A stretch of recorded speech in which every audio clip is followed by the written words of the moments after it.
Hello दोस्तों, स्वागत है आपका कॉमिक्स टाइम्स में। और आज हम शुरू कर रहे थे एक और बेहतरीन कॉमिक्स जिसका नाम है तीन महारथी। ये इसका पहला पेज आप देख सकते हैं दोस्तों।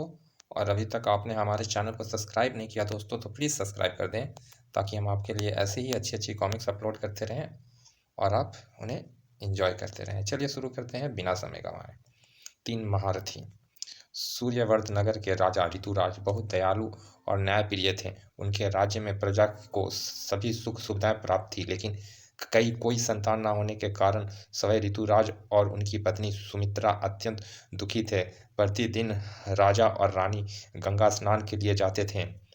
गंगा स्नान करते उन्हें 10 वर्ष बीत गए थे, लेकिन अभी तक उनकी मनोकामना पूरी नहीं हुई थी। एक दिन गंगा में स्नान करते राजा ने सोचा, ओह कितने वर्ष बीत गए, निसंतान होकर जीना भी कोई जीना है। इससे तो अच्छा है कि गंगा में डूबकर अपने प्राण त्याग दूं। ओह, और यह निश्चय कर राजा गंगा में गहरे जल की ओर बढ़ते चले गए। किनारे पर खड़ी रानी सुमित्रा यह देखते ही चौंक पड़ी। ओह महाराज, उधर गहरे जल की ओर क्यों चले जा रहे हैं? कहीं नहीं, नहीं, ऐसा नहीं हो सकता। अगले ही क्षण ही रानी सुमित्रा जोर से चीख उठी, बचाओ महाराज, डूब रहे हैं, बचाओ महाराज को, बचाओ, दौड़ो, बचाओ। कई लोग राजा को बचाने के लिए कूदे और तेजी से राजा की ओर बढ़े। छपाक छप, लेकिन वे लोग अधिक दूर नहीं जा सके। बस इसके आगे हम नहीं जा सकते, आगे जाने में खतरा है। बीच गंगा में बने एक ऊंचे टीले पर तपस्या कर रहे महर्षि पूर्ण पूर्णवासु पूर्णवासु ने किसी को गंगा में डूबते देखा तो, ओह कोई गंगा में डूब रहा है, मुझे तुरंत उसकी सहायता करनी चाहिए। यह सोचते ही महर्षि ने दौड़कर गंगा में छलांग लगा दी और तेजी से दौड़ते हुए राजा की ओर बढ़ने लगे। गुलुप गुलुप, ओह। पलक झपकते ही महर्षि राजा के पास पहुंचे। गड़प। और कुछ ही देर बाद महर्षि अपनी दिव्य शक्ति से राजा को उठाकर किनारे पर ले आए। स्वामी स्वामी, यह क्या किया आपने?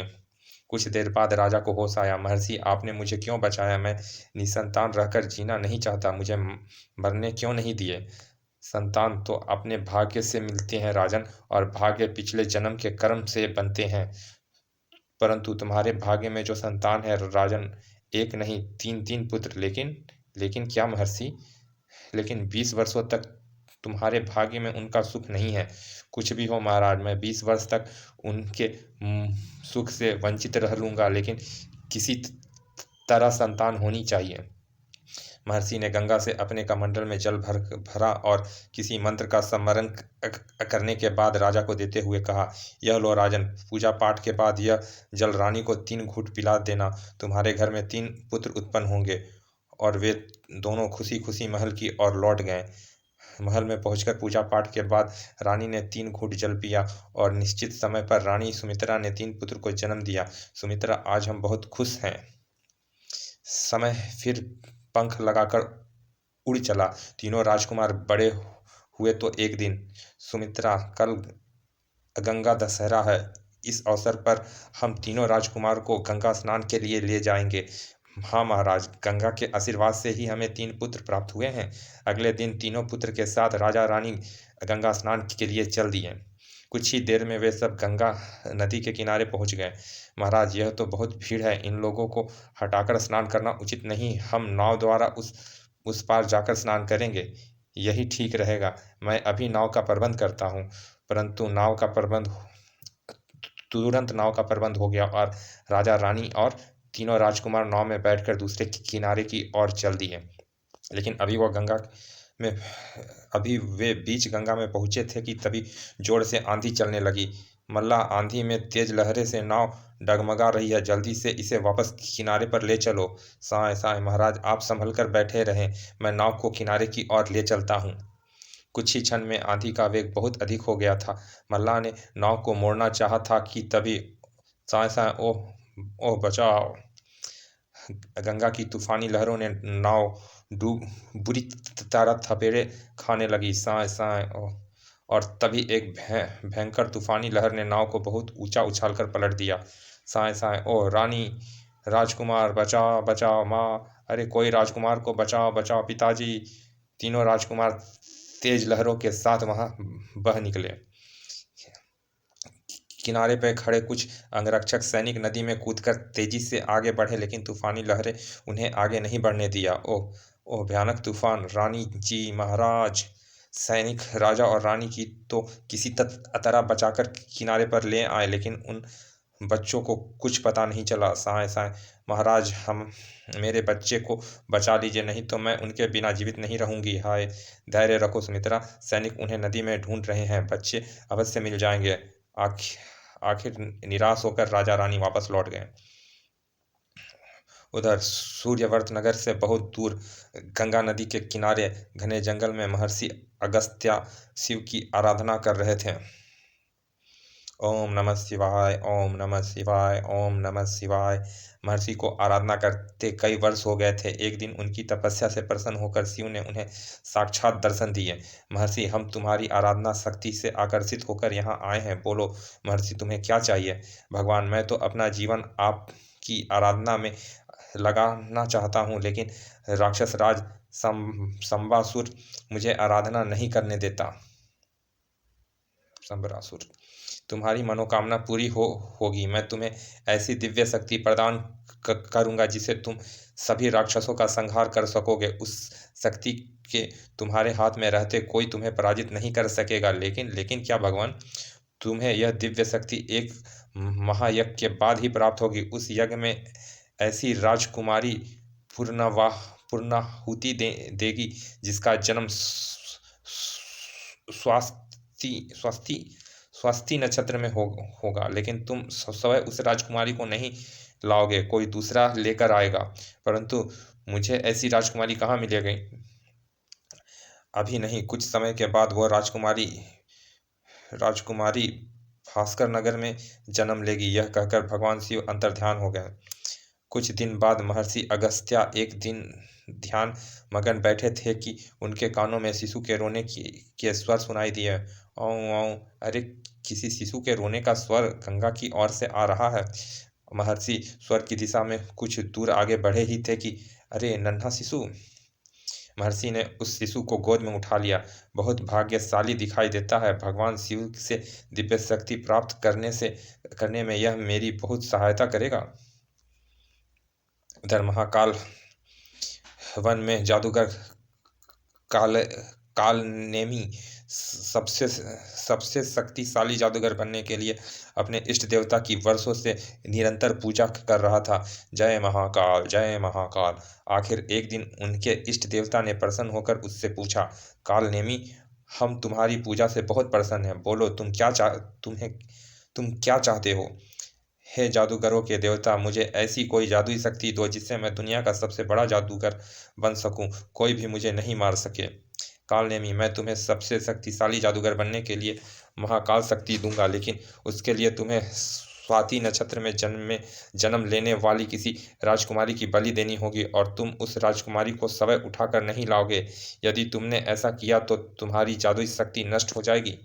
मैं उस राजकुमारी की बलि अवश्य चढ़ाऊंगा, लेकिन मुझे वह राजकुमारी कहाँ मिलेगी? वह राजकुमारी कुछ दिनों के बाद भास्कर नगर के राजा के महल में जन्म लेगी। उधर जादूगर कालनेमी अपने इष्ट देवता की बात सुनकर खुश हो गया। उधर राक्षसों का राजा संबासुर अद्भुत शक्ति प्राप्त करने के लिए काली देवी की पूजा कर रहा था। जय काली, जय महाकाली, जय काली महाकाली। आखिर एक दिन काली देवी ने साक्षात प्रकट होकर कहा, संबरासुर, मैं तुम्हारी पूजा से बहुत प्रसन्न हूँ, बोलो राक्षस राज, तुम क्या चाहते हो? हे देवी, मुझे कोई ऐसी अमेक शक्ति प्रदान कीजिए जिससे मैं सबको मार सकूं, लेकिन मुझे कोई नहीं मार सके। संबरा, तुम्हें यह अमेक शक्ति अवश्य दूंगी, लेकिन स्वाति नक्षत्र में जन्म लेने वाली एक राजकुमारी की बलि लेने के बाद मैं ऐसी राजकुमारी की बलि अवश्य चढ़ाऊंगा, लेकिन मुझे वह राजकुमारी कहाँ मिलेगी? अभी नहीं मिलेगी। वह कुछ दिनों बाद भास्कर नगर के राजा के महल में जन्म लेगी, लेकिन तुम उसे स्वयं उठाकर नहीं लाओगे। यदि तुमने ऐसा किया तो जलकर भस्म हो जाओगे। ठीक है, मैं किसी दूसरे से उसका अपहरण करा लूंगा। एक दिन संबरासुर जंगल में अपने शिकार के लिए निकला। बहुत देर तक उसे कोई जंगली जानवर दिखाई नहीं दिया। तभी उसकी नज़र आकाश में उड़ती एक चील पर पड़ी। वह उसे देखते ही चौंक पड़ा। अरे, वह चील किसी बच्चे को उठाकर ले जा रही है। कुछ सोचते हुए उसने पत्थर उठाकर उस चील को और दे मारा। पत्थर लगते ही वह चील दर्द से चीख उठा, ची ची, और उसके पंजे से बच्चा छूट गया। अरे, चील ने बच्चे को छोड़ दिया, लेकिन मैं उसे जमीन पर नहीं गिरने दूंगा। जमीन पर गिरने से पहले ही समरासुर ने उस बच्चे को लपक लिया। आ आहा, बच्चा है तो आदमी का बच्चा, लेकिन बहुत खूबसूरत है। और तभी उसके कान में काली देवी की शब्द गूंज उठे। समरा, इस उस राजकुमारी को तुम सवै उठाकर नहीं लाओगे। यदि तुमने ऐसा किया तो नहीं नहीं, मैं नहीं लाऊंगा। मैं इस बच्चे को पालूंगा, इसे शक्तिशाली बनाऊंगा, और फिर यह मेरे लिए उस राजकुमारी को उठाकर लाएगा। समरासुर उस बच्चे को अपने घर में ले गए। उधर अपने जादुई महल में बैठा कालनेमी राजकुमारी को उठा लाने की तरकीबें सोच रहा था।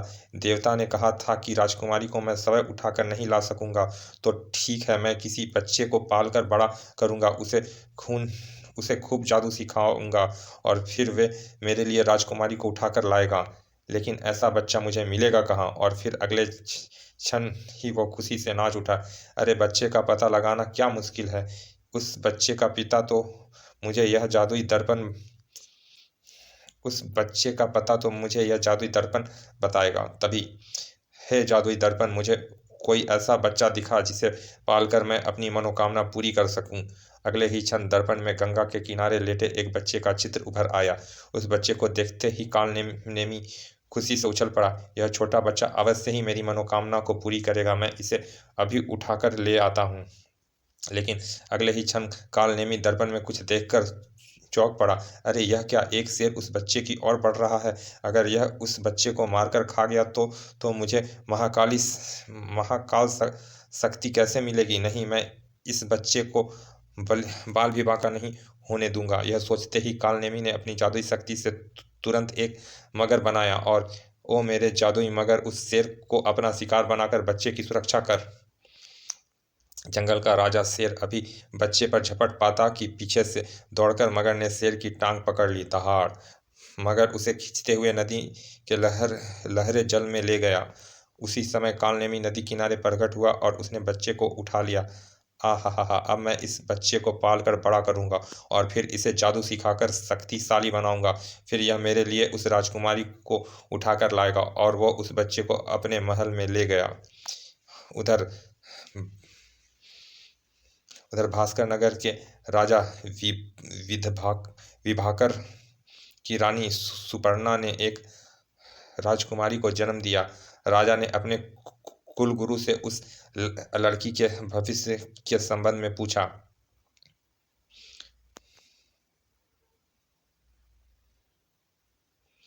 ओह, कितनी सुंदर कन्या है। कुलगुरु, हमारी प्यारी बिटिया का भविष्य कैसा है? राजन, यह लड़की बहुत सौभाग्यशाली है। इसके हाथों में प्रजा के लाभ का बहुत बड़ा शुभ कार्य पूरा होगा। लेकिन लेकिन क्या कुलगुरु?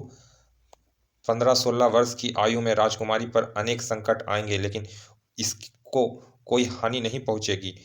महल में खेलती कूदती राजकुमारी सारंगा बड़ी होती चली गई, और जब वो 15-16 वर्ष की हुई तो एक दिन सारंगा अपनी सहेली का विवाह होते ही लौट आना। जब जब तक तुम नहीं आओगी, मुझे तुम्हारी बहुत चिंता रहेगी। ओह पिताजी, आप मेरी इतनी चिंता क्यों करते हैं? वैसे भी अब मैं छोटी नहीं हूँ, और फिर माँ तथा सैनिक मेरे साथ जा रहे हैं। विभास्कर विधभास्कर ने सारंग को बहुत से अंगरक्षकों के साथ विदा किया। लंबी दूरी तय करके राजकुमारी का रथ जंगल के पास पहुंचा ही था कि वहां का दृश्य देखते ही सब चौंक पड़े। रमन सिंह, यह जंगली जानवर इस तरह भयभीत होकर क्यों भाग रहे हैं? समझ नहीं आता राजकुमारी जी, लगता है जंगल में कुछ भीषण बात हुई है। रमन सिंह, अपने सैनिकों को सावधान कर दो, किसी भी संकट का सामना करना पड़ सकता है। राजकुमारी जी, आप कोई चिंता नहीं करें। हमारे चुने हुए अंगरक्षक सैनिक बड़े से बड़े तूफान से भी टकरा सकते हैं। लेकिन रमन सिंह का वाक्य पूरा होने से पहले ही जंगल से निकलकर भयंकर राक्षस उनके सामने आ गया। आहा हा हा हा हा। अंगरक्षक सैनिकों के साथ रमन सिंह उस राक्षस की ओर बढ़े। वहीं रुक जाओ, नहीं तो किसी को जीवित नहीं छोड़ूंगा। मैं समरासुर का पुत्र अहिनंग हूँ। मैं इस राजकुमारी को लेकर जाऊंगा। हा हा हा हा। ओ समरासुर राक्षस का पुत्र अहिनग, सारंगा, रथ को वापस मोड़ ले चलो। हम इस राक्षस से नहीं जीत सकते। उधर सैनिकों ने आगे बढ़कर अहिंग पर आक्रमण कर दिया। उधर राजकुमारी सारंगा रथ मोड़कर भाग निकली। मारो मारो, आगे बढ़ो, इस राक्षस का अंत कर दो, सड़ाक सड़ाक। लेकिन अहिनंग ने पलक झपकते ही उन सैनिकों को मौत के घाट उतार दिया। यह तो मारे गए, अब राजकुमारी को पकड़ना चाहिए। उन्हें मारकर अहिनंग रथ की दिशा में तेजी से आगे बढ़ा और कुछ ही देर में वह रथ के पास पहुंच गया। ओह बचाओ! अहिनग ने दोनों के रथ से कूदते ही रथ को एक और उछाल दिया। अब तुम्हें कौन बचाएगा राजकुमारी, आज मैं तुम्हें अपने साथ ले जाऊंगा। तभी आगे बढ़कर उसने राजकुमारी को उठाया और घने जंगल की ओर ले चला। माँ, मुझे बचाओ बचाओ बचाओ बचाओ! अहिनंग राजकुमारी को लेकर घने जंगल में अभी अधिक दूर नहीं गया था कि तभी एक युवक सन्यासी घोड़े पर सवार उधर आता दिखाई दिया। बचाओ बचाओ! उसने आते ही पूछा, क्या बात है, आप किसे बचाने के लिए कह रही हैं? यहाँ तो कोई दिखाई नहीं दे रहा है। वे राक्षस मेरी बेटी को उठाकर ले गया है। उसने हमारे सभी सैनिकों को मार डाला। मेरी बेटी को बचा लो। सभी सैनिकों को मार डाला? क्या आप महारानी हैं और राक्षस राजकुमारी को उठाकर ले गया है? हाँ बेटा, वह राक्षस राजकुमारी सारंगा को उठाकर ले गया है। ओह, आप चिंता ना करें, मैं उस राक्षस से राजकुमारी को अवश्य छीन लाऊंगा। आप यहीं पर मेरी प्रतीक्षा करना। और फिर वह युवक सन्यासी अपरिजात घोड़े पर सवार हो तीव्र गति से रानी द्वारा बताई दिशा की ओर बढ़ गया। कुछ ही देर में पारिजात अहिन के समीप पहुंच गया। रुक जाओ राक्षस, और राजकुमारी को छोड़ दो। अहिनंग ने पलटकर राजकुमारी को कंधे से उतारकर कहा, ओह, अब तुम्हारी मौत तुम्हें यहाँ लेकर आई है। मेरे सामने तुम जीवित आ तो गए हो, लेकिन जीवित जाओगे नहीं। अहिनंग के प्रति उत्तर में पारिजात पारिजात कुछ बोला नहीं, बल्कि बाणों की वर्षा कर दी। Sir sir sir! अहिनंग ने एक बड़ा सा पत्थर उठाकर पारिजात की ओर फेंका। पारिजात ने तुरंत एक बाण और चलाया और बढ़ा। अहिनंग एक वृक्ष उखाड़कर पारिजात पर फेंकने के लिए आगे बढ़ा। अब तुम इस वृक्ष के प्रहार से बच नहीं सकोगे। लेकिन पारिजात ने बाण की शक्ति से पेड़ के पीछे धकेलकर अहिनंग पर ही गिरा दिया। ओह! राजकुमारी सारंग तेजी से पारिजात की ओर दौड़कर आई। तुमने मुझे बचा लिया। लेकिन तभी अहिनंग वृक्ष के नीचे से निकलकर तेजी से पारिजात की ओर झपटा। अब तुम मेरे हाथों से कोई नहीं बचा सकेगा। मैं तुम्हें मारकर तुम्हारा खून पी जाऊंगा। लेकिन अभी वह पारिजात के पास पहुंच पाता कि उसने अग्निबाणों की वर्षा आरंभ कर दी। Sir sir! आ आ आग की लपटों से अहिनंग अपने को नहीं बचा सका और वहां से भाग निकला। ओह ओह! चलो राजकुमारी, मैं तुम्हें तुम्हारी रानी माँ के पास पहुंचा देता हूँ। वह जंगल में तुम्हारी प्रतीक्षा कर रही है। लौटते हुए राजकुमारी सारंगा मन ही मन सोच रही थी, वेशभूषा से तो सन्यासी दिखाई देता है, लेकिन शस्त्रों से कोई क्षत्रिय लगता है। क्या मैं अपने पर उपकार करने वाले वीर का परिचय जान सकती हूँ? राजकुमारी जी, मैं महर्षि अगस्त्य का पुत्र पारिजात हूँ। कुछ ही देर में दोनों जंगल में प्रतीक्षा करती रानी के पास पहुंच गए। माँ माँ, बेटी सारंगा तू आ गई।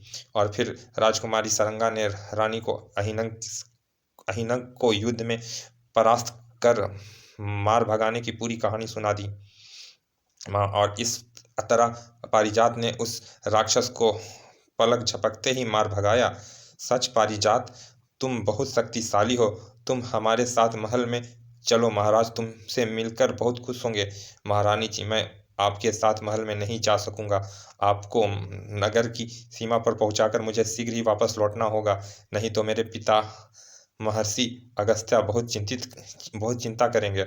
और फिर उन्हें नगर की सीमा तक पहुंचाकर पारिजात आश्रम की ओर लौट गया। कुछ दिन ऐसे ही बीत गए। एक दिन महर्षि ने पारिजात से कहा, पारिजात, अब समय आ गया है कि मैं महायज्ञ आरंभ करूं। हाँ, तुम्हें उस यज्ञ की पुनः आहुति के लिए भास्कर नगर की राजकुमारी को यहाँ लाना होगा। भास्कर नगर की राजकुमारी, मैं उसे अवश्य लेकर आऊँगा। महर्षि से आज्ञा ले पारिजात ने खुशी खुशी भास्कर नगर की ओर प्रस्थान किया। चलिए दोस्तों, इस कॉमिक्स का पहला भाग यहाँ समाप्त करते हैं। मिलते हैं इसके दूसरे भाग में। और अभी तक आपने हमारे चैनल को सब्सक्राइब नहीं किया दोस्तों, तो प्लीज़ सब्सक्राइब कर दें। चलिए मिलते हैं इसके दूसरे भाग में। तब तक के लिए धन्यवाद, विदा।